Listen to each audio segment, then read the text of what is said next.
Boas-vindas a mais um mergulho profundo pelas páginas da história e da filosofia. Hoje a nossa investigação vai nos levar direto para as sombras da Baixa Idade Média. Um período fascinante e bem caótico. Sem dúvida. O objetivo de hoje é explorar uma das seitas mais enigmáticas, radicais e francamente audaciosas que já cruzaram a paisagem europeia.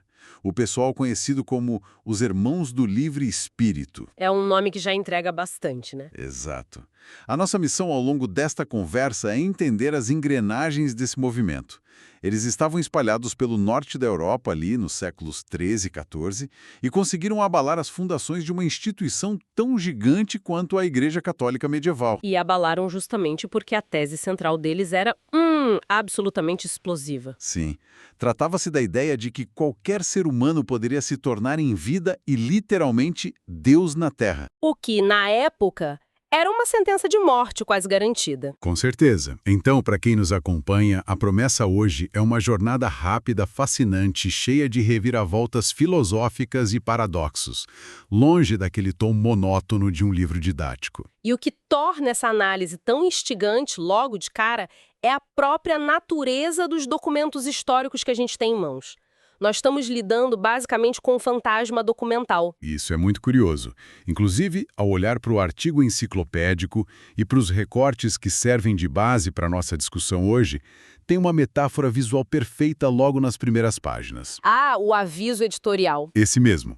O documento principal carrega aquela imagem clássica de um livro aberto com um gigantesco ponto de interrogação vermelho do lado. Indicando que faltam citações e fontes primárias, né? Exatamente.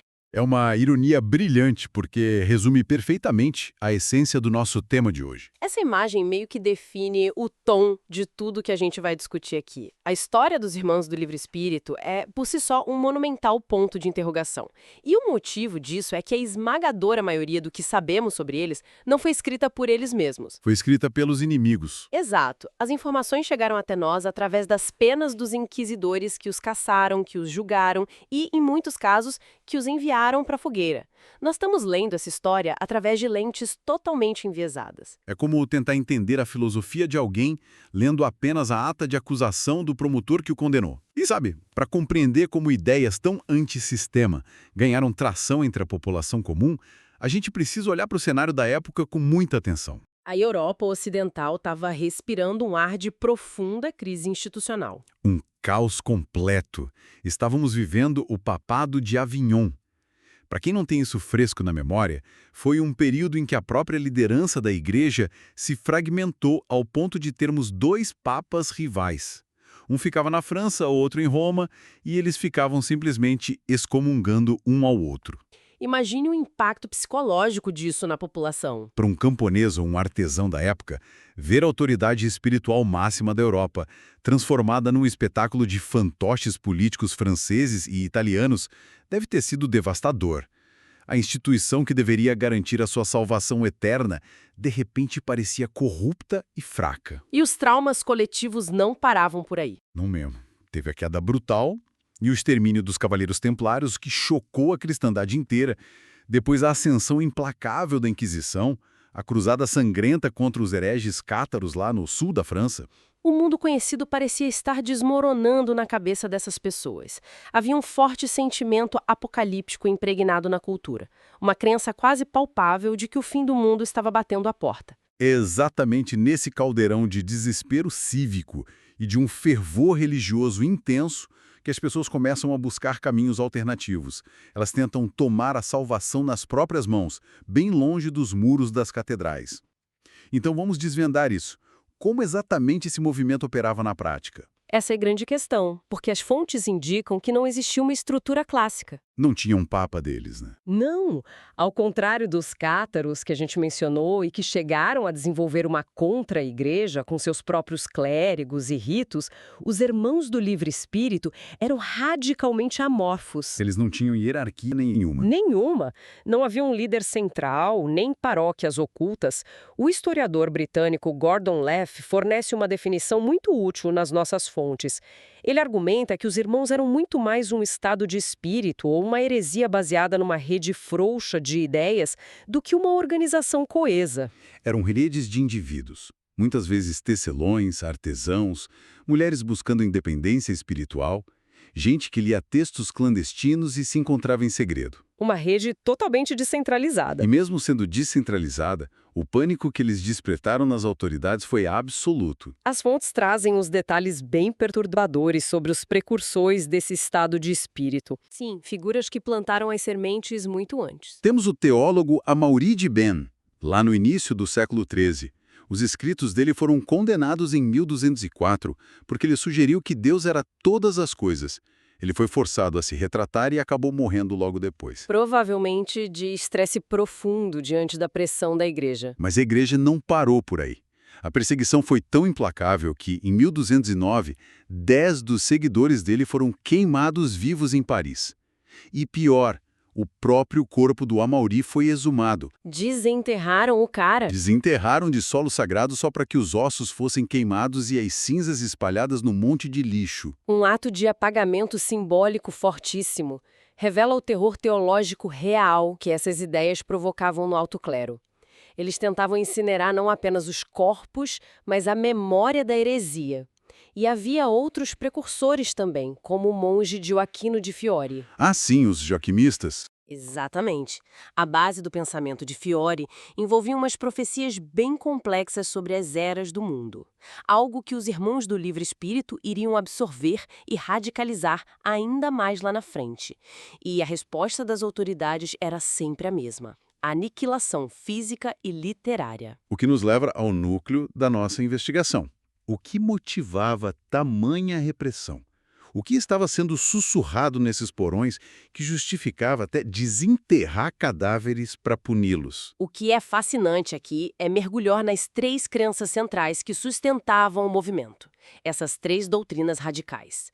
Quando a gente disseca cada uma, a ameaça ao poder estabelecido fica cristalina. Vamos a elas, então? A primeira. A primeira grande doutrina, o pilar teológico deles, era a imanência divina. Essencialmente um panteísmo extremo, onde Deus está presente de forma idêntica em tudo e em todos os seres humanos o tempo todo. Ou seja, Deus não estava sentado num trono distante no céu. De jeito nenhum. A divindade era a própria essência da matéria e da alma humana. E essa ideia colidia de frente e a 1000 por hora com a doutrina ortodoxa da época, porque a igreja pregava um Deus puramente transcendente, criador sim, mas totalmente separado da criação, e que só podia ser alcançado pela humanidade pecadora através da mediação estrita dos padres. Dos padres e dos sacramentos. Se a pessoa acredita que Deus já está ali presente de forma plena, na árvore do quintal, na pedra do chão ou no íntimo dela mesma, a igreja perde o monopólio da salvação na hora. Isso mesmo. E essa imanência radical levava o grupo a rejeitar um dogma central, que é a Eucaristia. Eles negavam a transubstanciação. A ideia de que o pão e o vinho viravam literalmente o corpo e o sangue de Cristo. Exato, pelas mãos do padre. Para os irmãos do Livre Espírito, aquele ritual ali na frente do altar era redundante. Totalmente inútil. E isso nos leva à segunda doutrina subversiva, que derivava justamente daquelas profecias do Gioacchino de Fiore que citamos antes. Envolvia a divisão da história humana em 3 eras. Correspondentes à Santíssima Trindade. Isso. A Era do Pai representava o passado rigoroso lá do Antigo Testamento, totalmente focado na lei e no medo. A Era do Filho englobava o primeiro milênio do cristianismo, focado na fé em Cristo e nos sacramentos, mas a grande promessa deles era a terceira. A iminente Era do Espírito Santo. Os adeptos acreditavam que a Europa estava exatamente nessa transição final, o momento em que a humanidade não precisaria mais de leis ou de fé cega, porque o próprio Espírito Santo habitaria e guiaria cada pessoa de forma direta. Inquestionável, sinalizando basicamente os últimos dias daquele mundo. E então a gente chega à terceira doutrina. E lendo as fontes, fica muito claro que esse era o conceito mais chocante e, inevitavelmente, o mais vulnerável a dar problemas. A união sem pecado. A premissa de que, por meio de uma experiência mística direta, uma revelação interior profunda, a alma poderia passar por um processo de morte e renascimento em Deus. mas ainda durante a vida terrena. O paraíso deixava de ser uma promessa pós-morte. Era alcançável aqui e agora. E os raros indivíduos que sentiam ter alcançado esse platô existencial ganhavam um título. Eles eram chamados de os espiritualizados. O detalhe que mudava o jogo todo era a crença de que, uma vez imersos nesse estado, eles passavam a existir além dos conceitos humanos de bem e de mal. Literalmente, além do bem e do mal, a capacidade de cometer pecado era anulada. A dicotomia moral da sociedade perdia totalmente o significado para essa pessoa. A teologia argumentava que a vontade daquela pessoa purificada havia se fundido com a vontade divina. Logo, Qualquer ação que ela tomasse era, por definição, uma ação de Deus.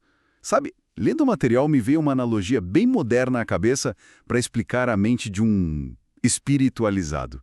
É muito parecido com a experiência de um jogador de videogame que digita um código secreto.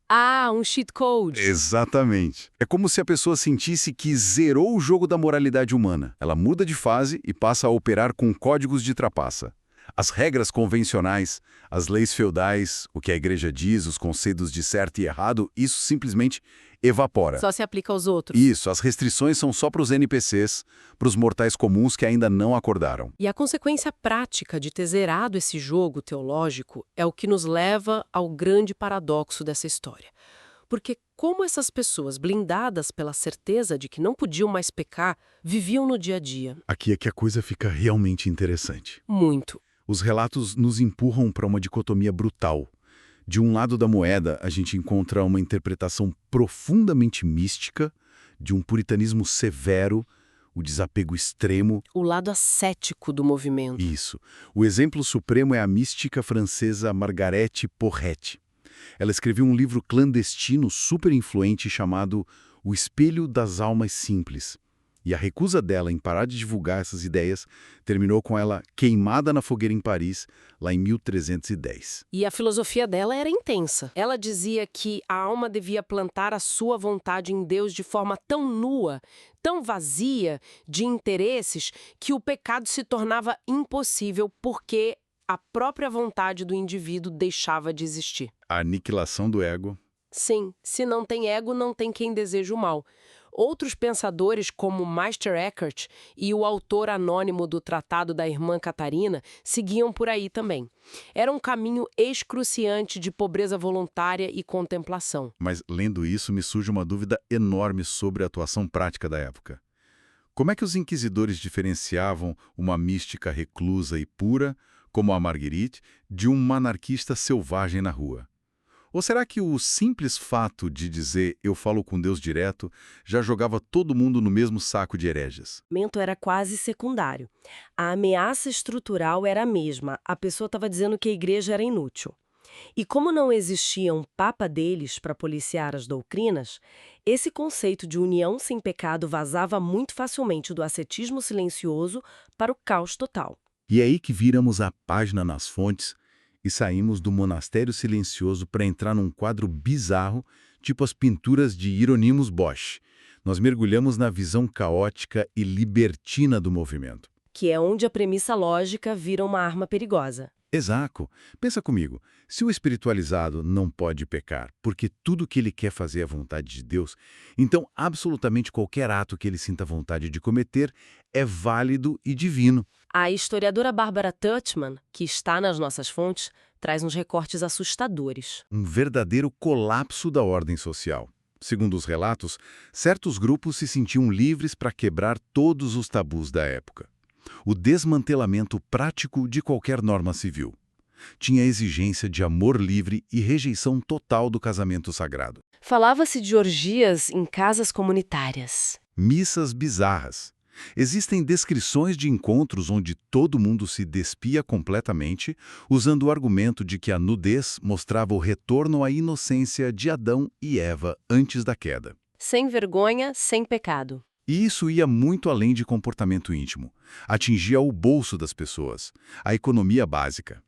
Alguns se chamavam de mendigos sagrados. Rejeitavam a propriedade privada, mas não para serem pobres e humildes. Eles entravam no mercado e simplesmente pegavam o que queriam. roubavam galinhas, entravam na taberna, comiam, bebiam e iam embora sem pagar. A justificativa deles é fascinante do ponto de vista da lógica torta.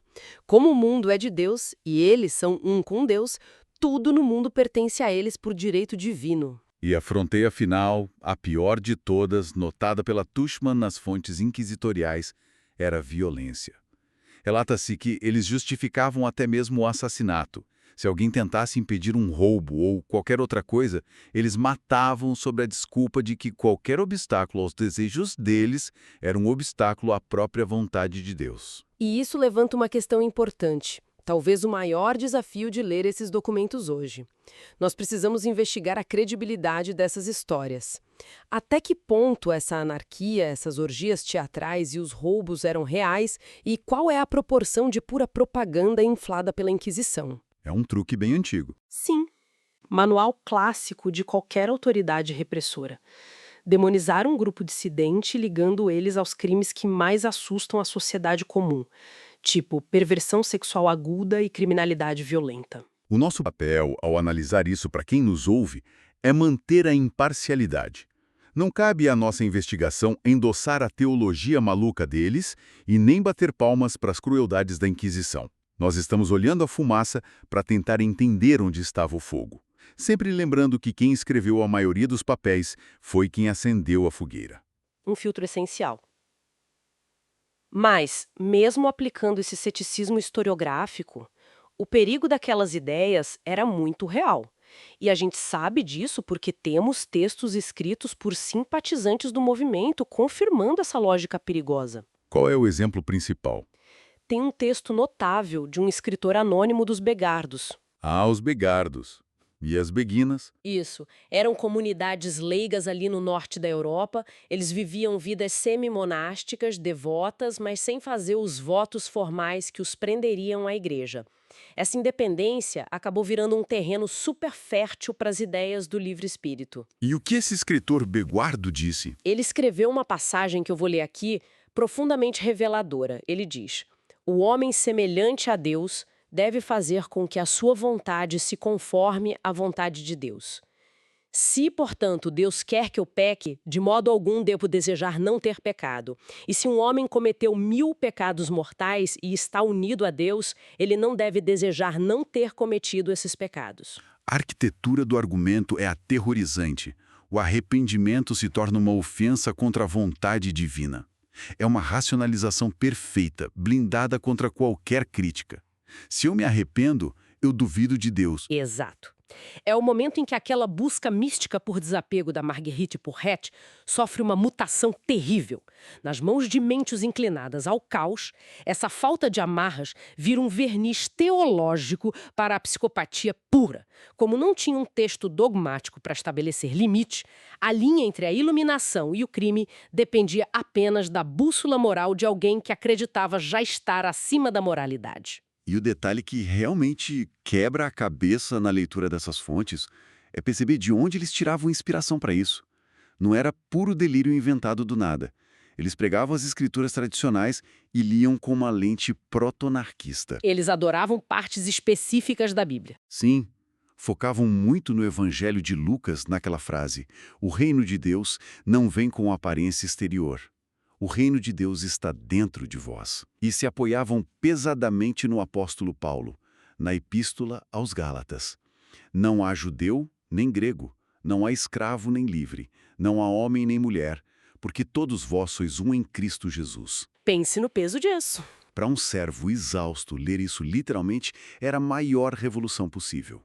Significava a destruição teológica das hierarquias de gênero, do sistema de nobres e servos e de bispos ostentando ouro. Mas essa leitura igualitária do cânone cristão era só metade da história. As fontes também revelam um mistério gnóstico ali no meio, que desafia até a cronologia histórica. Essa parte é digna de um thriller. Sim, as práticas documentadas dos irmãos do livre espírito, tipo a nudez ritual para voltar ao estado primevo e a ideia de ressurreição em vida através do conhecimento, espelham com precisão assustadora os ensinamentos de textos do comecinho do cristianismo, mais especificamente os evangelhos gnósticos de Tomé e de Filipe. E as fontes trazem até uma citação direta do texto de Filipe.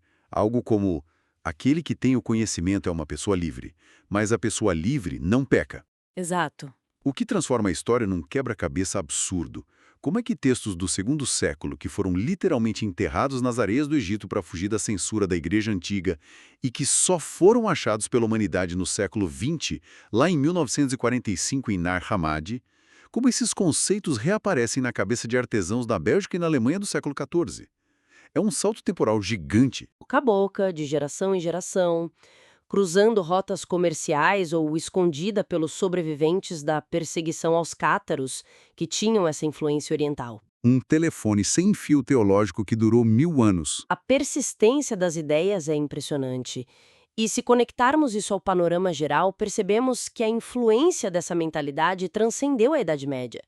A rebelião fundamental deles, que é a experiência interior valer mais que a autoridade externa, funcionou como um ensaio para o futuro. Movimentos pós-reforma, certo? Isso. O artigo aponta eles como precursores da teologia de radicais na Inglaterra do século XVII, os primeiros Quakers e a seita dos Hunters. Séculos depois, essas pessoas também escandalizaram o clero dizendo que a luz divina dentro deles importava mais que a lei do rei. E a ressonância dessas ideias não ficou presa em igreja ou academia. A trajetória cultural dessa heresia chega até a cultura pop, o que é maravilhoso. O material mostra como os conceitos do livre espírito inspiraram a poesia de William Blake, lá no século XVIII. Tudo que vive é sagrado. Frase icônica dele. Mas dando um salto para o entretenimento moderno, a coisa fica muito inusitada. O grupo serviu de inspiração direta para os vilões da trilogia de ficção científica Venus Prime, escrita pelo Arthur C. Clarke com o Paul Preuss. Na história, um culto tenta monopolizar contato alienígena, justificando crimes com essa mesma visão de união divina. Faz todo sentido. O vilão mais assustador não é o que quer o mal pelo mal. É aquele que tem a certeza absoluta de que a sua vontade é a vontade do universo. Perfeito? Eles também aparecem em livros de mistério medieval como os do Mel Starr. E o exemplo que mais me chocou nas fontes, a teologia do movimento foi a base conceitual para uma série contemporânea de romances eróticos da autora Ricky de la Vega. Essa eu confesso que não esperava. A série chama Free Spirit Connection. Ela usa os dogmas sobre a ausência de pecado e a união para criar tramas sobre relacionamentos sexo-positivos e libertação emocional. Ver um bando de hereges medievais sendo queimados em 1200 virar base para romance erótico contemporâneo é um salto épico. Mostra como um conceito filosófico pode se moldar perfeitamente aos anseios da época em que está sendo recontado, né? Então, o que tudo isso significa no final das contas? Por que a saga dos Irmãos do Livre Espírito se mantém tão relevante para quem nos acompanha hoje? Acredito que o mecanismo psicológico por trás dessa seita responde a pressões universais. Sem dúvida. No século XIV, eles enfrentaram o colapso do papado, uma pandemia terrível e uma desigualdade insuperável. Hoje, lidamos com crise de confiança nas instituições, excesso de informação e tudo parece falho. A reação da mente sob pressão é o recolhimento. É o instinto de rejeitar tudo o que está fora e buscar refúgio numa certeza interna inabalável. É muito tentador concluir que se o mundo lá fora está totalmente corrompido, a única verdade pura habita silenciosa dentro de nós. Em resumo da nossa investigação de hoje, nós analisamos um movimento fluido, sem líderes aparentes, movido por livros proibidos e por uma crença inebriante na perfeição divina em vida. Eles espalharam pânico porque representavam a desregulamentação total do lado espiritual. Foi uma verdadeira quebra de monopólio teológico. Sim. E reportamos desde a elevação ascética que custou a vida da Marguerite Porret até os relatos assustadores de anarquia, sempre buscando entender a engrenagem intelectual que permitiu que extremos tão diferentes brotassem da mesma raiz. É uma página da história que estica até arrebentar o que a sociedade entende por liberdade e responsabilidade. E para fechar nossa jornada de hoje, eu quero propor uma semente intelectual que não foi respondida nas fontes, mas que paira sobre tudo isso. Manda! A visão mística sofisticada daquela época pregava que o ápice da liberdade espiritual só era alcançado quando o indivíduo desintegrava seu próprio ego, os seus anseios e a sua identidade para se fundir com Deus. A provocação que eu deixo para quem está em casa processar é a seguinte: Se o requisito básico para alcançar a liberdade verdadeira é sacrificar totalmente a sua vontade, será que a liberdade absoluta não significa, ironicamente, a erradicação completa do livre-arbítrio? É um enigma existencial fantástico, digno das mentes mais brilhantes daquela época e de hoje. Deixo esse quebra-cabeça com todos vocês que nos ouvem. Um muito obrigado pela companhia e pelo interesse de quem embarcou com a gente nessa análise profunda por esses cantos esquecidos. Continuem questionando a superfície das coisas, cultivando a curiosidade e até o próximo mergulho.